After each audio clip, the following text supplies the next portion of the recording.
वध करतात आणि मग पूजा करतात. पहिलं यज्ञामध्ये गायी मारल्या आणि खाल्ल्या आणि आता गोमाता की जय म्हणतात. बुद्धाला विरोध केला आणि मग अवतार मानलं. रामाला विरोध केला, परशुरामाने विरोध केला रामाला आणि आता जयराम श्रीराम म्हणू लागलेत.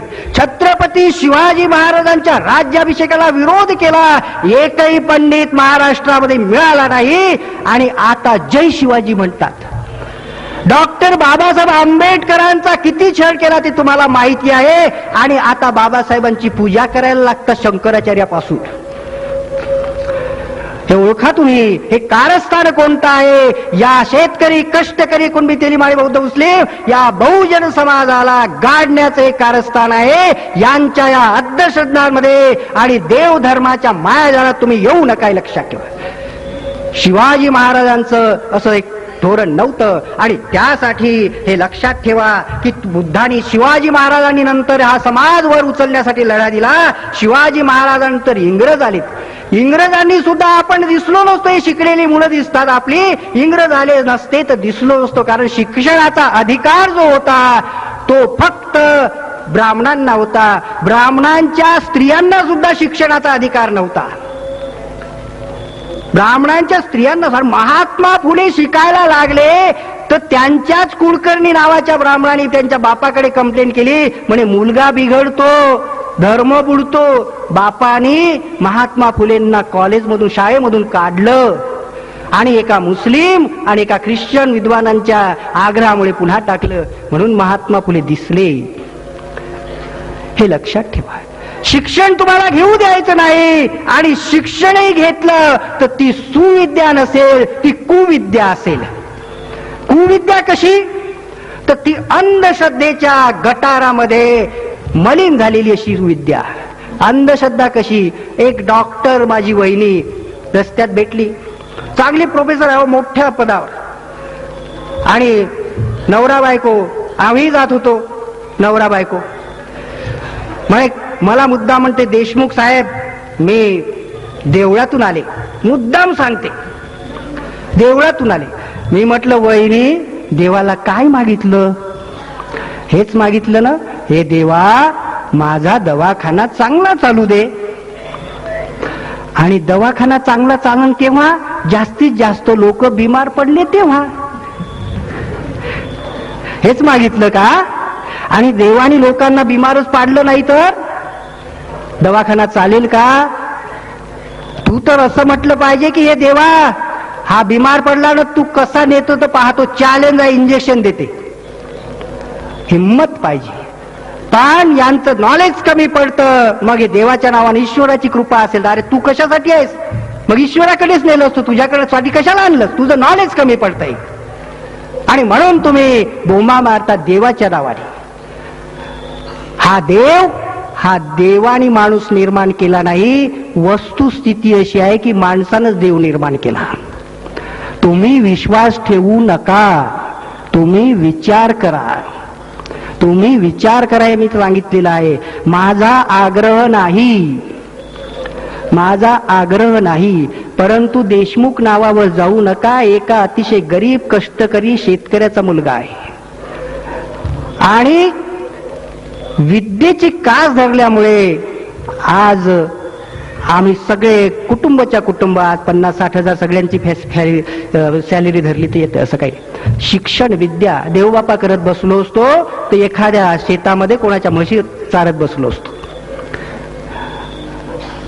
आम्ही प्रतिष्ठा मिळवण्यासाठी पंढरीला जातो आणि गावात पंक्ती उठवतो. तोच पैसा मुलाच्या शिक्षणावर खर्च करीत नाही, त्याला ट्युशन लावत नाही, त्याचं चांगलं पुस्तक त्याला घेऊन देत नाही. आम्हाला प्रश्न पडतो की आमचे हे 33 कोटी देव आम्ही कुणबी तेलीमाळी हे 33 कोटी देवाची पूजा करतोय आणि हा आमचा बौद्ध समाज, हा बौद्ध समाज पुढे गेला. खूप पुढे नाही गेला पण पुढे गेला, सगळे मान्य करतात. हा पुढे गेला हे सगळे मान्य करतात. बौद्ध सुधारले, प्रगत झाले, खूप नाही गेलेत, पुष्कळ मागे आहेत अजून, पण इतरांच्या मानाने कुणबी तेली वगैरे मराठ्यांच्या मानाने पुढे गेलेत ते. पण ते पुढे का गेले याचा विचार नाही करत आम्ही.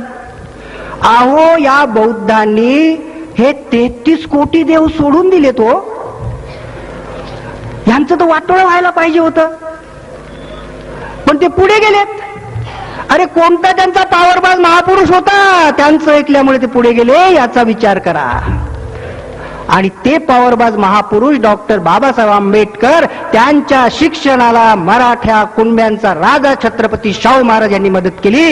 हे बाबासाहेब महापुरुष ज्यांच्या शिक्षणाला आमच्या राजाची मदत झाली, ते जागतिक कीर्तीचे महापुरुष झालेत, याचा आम्हालाही अभिमान पाहिजे.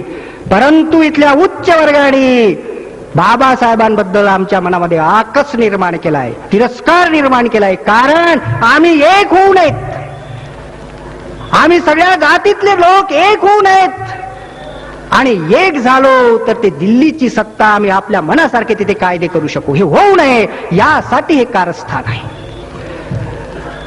हे आपण ओळखा, आणि या दृष्टीनं आज आपल्याला हे शिक्षण मिळू नये ह्यासाठी सुद्धा प्रयत्न होतात. आणि जैसे ती स्थिती कायम राहावी अशी परिस्थिती निर्माण होते. इथे समाज परिवर्तन नको आहे तसंच ठेवा. ईश्वराची कृपा, देवाची करणी, नारळात पाणी. मुलगा नापास का झाला तर कुंडलीत शनीचा चक्कर होता, नमका ग्रह चक्कर, कसा फत्राचा चक्कर, अभ्यास नाही केला म्हणून नापास झाला. अशा तऱ्हेच आम्हाला सांगण्यात येतं जैसे थे स्थिती राहावी. समाज परिवर्तन आम्हाला पाहिजे आहे. आणि एवढा मुद्दा सांगून मला वाटतं मी माझं महाराजांच्या संमतीनं संपवतो, कारण उद्याही बोलायचं आहे, परवाही बोलायचं आहे. लक्षात ठेवा, समाज सेवा आणि समाज परिवर्तन याच्यामध्ये फरक आहे. आम्हाला समाज परिवर्तन पाहिजे आहे. समाजसेवा म्हणजे एखाद्या इमारतीला आग लागली तर ती विझवणं ही समाजसेवा आहे.